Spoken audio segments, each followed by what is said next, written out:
l'idée que nous ne serions plus dans une démocratie, qu'il y a une forme de dictature qui s'est installée. Mais allez en dictature. Une dictature, c'est un régime où une personne ou un clan décide des lois. Une incroyable convocation.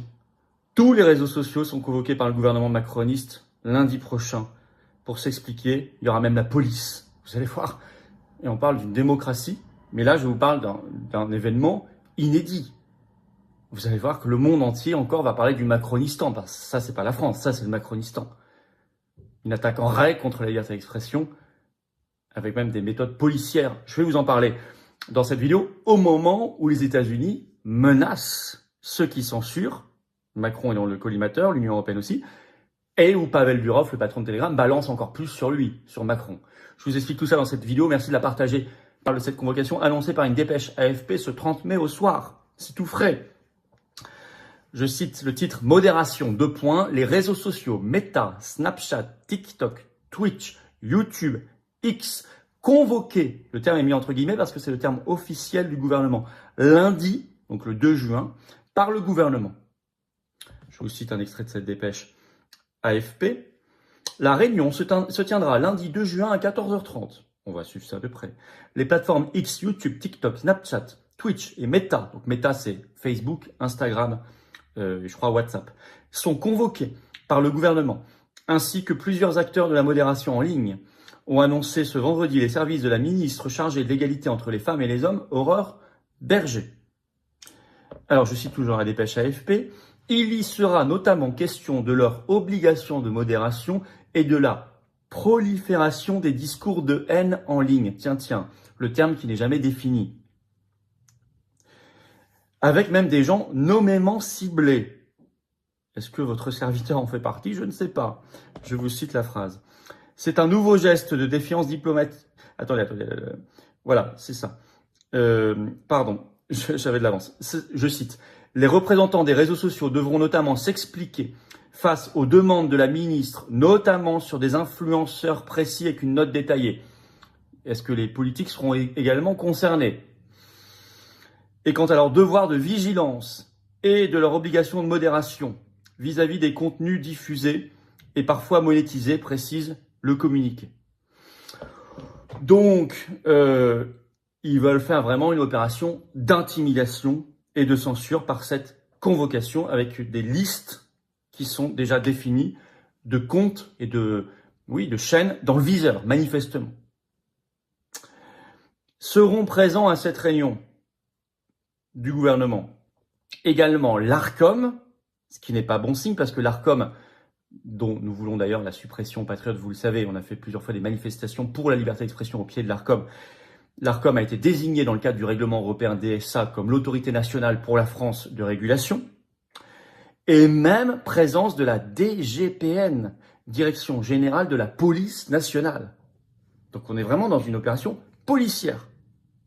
Donc c'est ce qu'on appelle la liberté d'expression à la schlag, qui va s'appuyer bien sûr, puisque l'ARCOM sera présente, et je viens de vous expliquer le contexte, sur le règlement européen DSA de censure de M. Thierry Breton. La raison de cette convocation policière incroyable, soudaine, eh bien je crois que cette accélération de la volonté de censure s'explique par un Macron vexé comme un pou. Vous savez qu'il a une psychologie très particulière, très puérile, très adolescente, avec accumulation de vexations pour lui et même d'humiliation à caractère mondial ces derniers jours. La séquence qui a beaucoup tourné sur les réseaux sociaux où Erdogan le tient le doigt comme cela. La séquence du mouchoir dans le train de Kiev avec ses amis Starmer et Merz. Et bien sûr, la baffe de Brigitte en sortant de l'avion à Hanoï.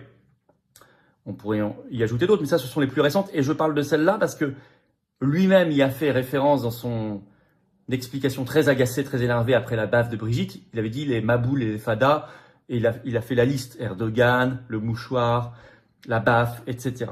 Donc, c'est une petite crise de tyrannie et d'autoritarisme de la part de Macron. C'est évident que c'est relié. Il faut faire les connexions entre les événements. Il est fou de rage, donc dangereux vu sa psychologie. Donc, ne pas vouloir sa destitution au titre de l'article 68 de la Constitution est une folie. Vouloir sa destitution, c'est sain, c'est normal, c'est le bon sens. Et je demande aux parlementaires de se bouger. Vous savez que la pétition sur le site de l'Assemblée nationale pour la réclamer est toujours en lien sous la vidéo en description. Par ailleurs, les États-Unis menacent. Et ça, c'est très bien. Mais Macron a-t-il réagi justement par provocation à ces menaces américaines? Car si on regarde la chronologie, c'est par une dépêche AFP le 28 mai qu'on a appris les menaces américaines. Je cite, « États-Unis, l'administration Trump refusera des visas aux responsables étrangers qui censurent, notamment les Américains. » Or, on apprend la convocation le 30 mai au soir, 2 jours plus tard. Convocation par le gouvernement macroniste de tous les réseaux sociaux pour accentuer justement la censure. Donc, est-ce que Macron a voulu répondre par une provocation à ces menaces américaines contre ceux qui censurent? Je vais vous lire en tout cas ce que disent les États-Unis. C'est un nouveau geste, donc c'est la dépêche AFP, c'est un nouveau geste de défiance diplomatique.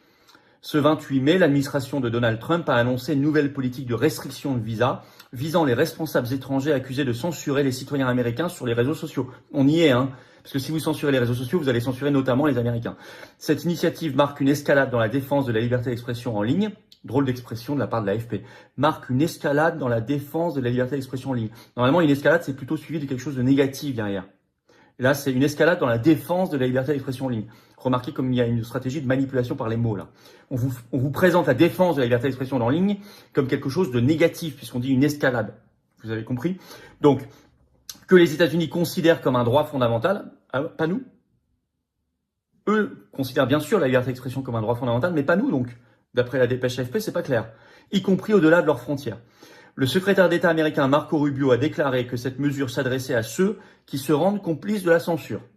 Désolé, avec cette nouvelle règle, il n'y a plus de visa pour les États-Unis pour Thierry Breton, il n'y en a plus pour Ursula von der Leyen, il n'y en a plus non plus, surtout maintenant, pour Aurore Berger ou Emmanuel Macron, ou Bayrou. Et puis pour des ministres macronistes, et puis pour des responsables de la Commission européenne, et puis par exemple pour les dirigeants de l'ARCOM.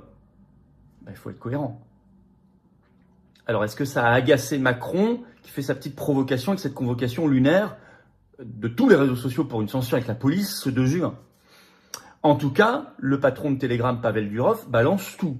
Et depuis la France, puisqu'il est assigné à résidence de manière éternelle, je ne sais pas, il était invité à participer au forum d'Oslo. Le gouvernement, la justice française lui a interdit d'y aller physiquement, donc il a participé, c'était le 27 mai, en visioconférence. Et j'ai partagé la séquence notamment sur mes réseaux sociaux comme X, c'est F-Philippot ou Facebook, Florian Philippot. J'ai partagé la vidéo. Il y a une question de l'animateur du Forum d'Oslo qui lui dit « Pavel Durov, parlez-nous de la démocratie en France ». Et là, il y a un éclat de rire dans la salle, ce qui en dit long sur la manière dont est perçu aujourd'hui le macronistan.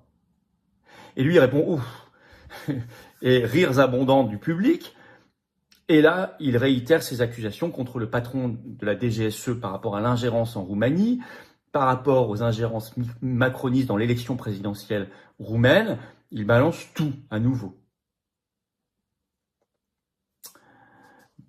Donc on est dans ce contexte-là, puisque la crise d'autoritarisme de Macron pourrait aussi s'expliquer par les accusations largement diffusées sur les réseaux sociaux concernant son ingérence, l'ingérence même euro-macroniste, dans l'élection présidentielle roumaine. 2 fois, la première annulée et la deuxième qui vient de se conclure par un drôle de résultat.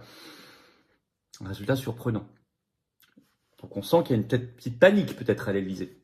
Au-delà même d'une vexation, cette affaire-là est très problématique pour eux. J'attends d'ailleurs toujours que les parlementaires ouvrent une commission d'enquête sur l'ingérence euro-macroniste en Roumanie. S'ils pouvaient se bouger un peu,